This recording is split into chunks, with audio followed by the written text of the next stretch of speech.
Voilà, bonjour à toutes et à tous, bienvenue pour cette deuxième vidéo du cours de fiscalité directe qui a pour but de vous donner les bases nécessaires à la résolution des examens de l'examen fédéral de spécialiste en finance et comptabilité.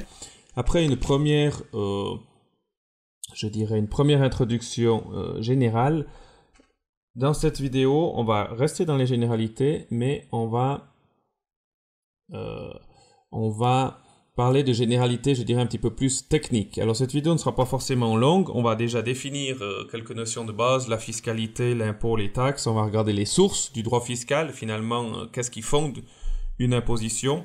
On va passer en revue, mais je vous donnerai surtout le lien pour regarder comment fonctionne le système fiscal suisse dans son ensemble. On regardera quelques grands principes qui nous proviennent non pas encore de la loi fiscale, mais de la Constitution, donc la base légale la plus haute de notre système fédéraliste, et on terminera par l'interprétation de ces différents actes législatifs dans la manière de voir les choses. Donc, on commence, je dirais, par la base. Finalement, qu'est-ce que la fiscalité? Commençons par le début.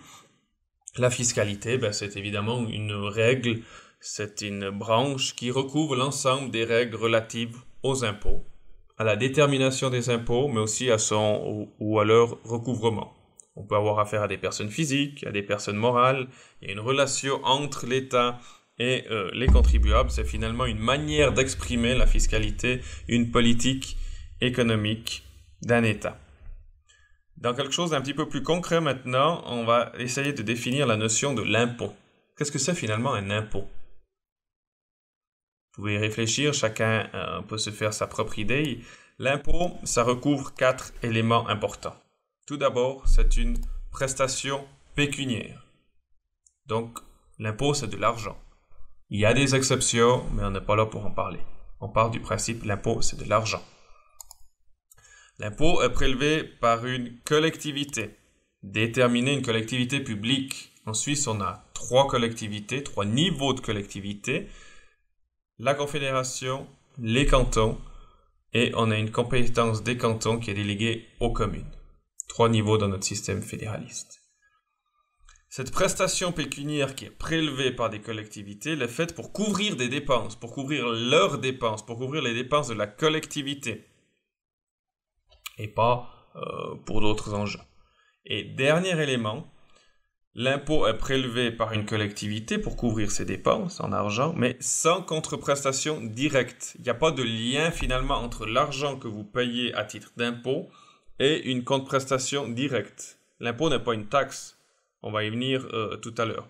On ne peut pas dire « je verse mes impôts, donc j'ai droit au fait qu'on goudronne la route devant chez moi » ou qu'on améliore telle ou telle prestation dans le domaine social, éducatif ou autre. Ça va dans un pot commun et finalement charge aux responsables des différentes collectivités d'en faire le meilleur usage. Dans les types d'impôts, on distingue des impôts directs, des impôts indirects, des impôts périodiques, des impôts non périodiques, des impôts d'affectation, des impôts personnels.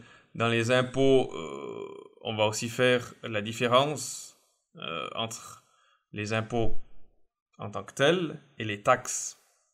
La taxe, par exemple, c'est aussi une prestation pécuniaire, comme l'impôt. C'est aussi dû à un État souverain, canton, commune, confédération, comme l'impôt. Ça sert aussi à couvrir les dépenses de l'État, comme l'impôt. Mais par contre, une taxe, ça implique finalement une contreprestation déterminée, contrairement à l'impôt. Vous payez un impôt, pas de retour direct. Vous payez une taxe, vous avez droit d'utiliser, par exemple, la salle communale. Vous payez une taxe, vous avez le droit à de l'eau potable. Vous payez une taxe, vous avez le droit à l'électricité. Vous payez une taxe, vous avez le droit à ce qu'on vous refasse, par exemple, votre carte d'identité, votre passeport, etc.